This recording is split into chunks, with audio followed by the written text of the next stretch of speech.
ce qu'on peut retenir que désormais la souffrance des populations sera abrégée et que l'axe, la RN16 sera libre et qu'il y aura des retombées économiques et sociales vraiment qui sera au bénéfice de toute la région et de l'ensemble du Mali.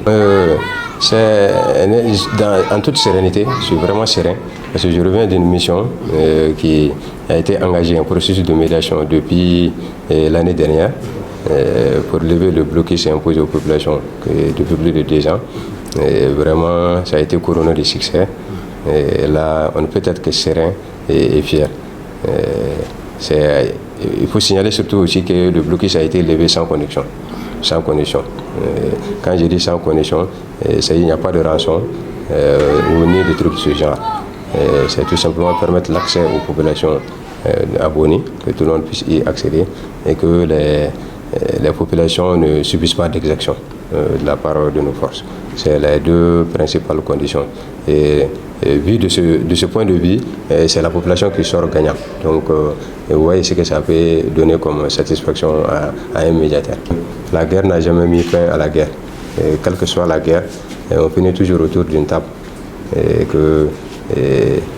quand on arrive à préserver une vie, lorsque c'est un Malien, je crois que ce n'est jamais un sacrifice de tout. Que ce soit un gars tombé, un donceau ou un militaire, c'est un Malien qui est tombé. Et s'il y a des possibilités de mettre un terme à ça, de se retrouver entre Maliens, entre frères, je crois que c'est ce qui est souhaitable. Et nous conseillons, c'est ce que nous suggérons à nos autorités. Et les perspectives sont très bonnes et très heureuses. Voilà. Et là aussi, c'est un motif de satisfaction. C'est un processus qui est fini, mais ce n'est pas la fin de tout. Voilà. Donc très bientôt, notre processus sera engagé. Et là, permettez-moi de garder la teneur de tout ce processus. Parce qu'il y a des préalables. Et il faut voir les autorités, voir les recommandations, les directives, voir la faisabilité de tout ça avant de se prononcer.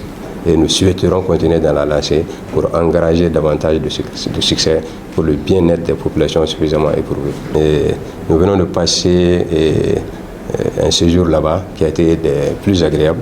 Et malgré les conditions difficiles qu'ils connaissent depuis un temps, ils nous ont accordé assez de commodités.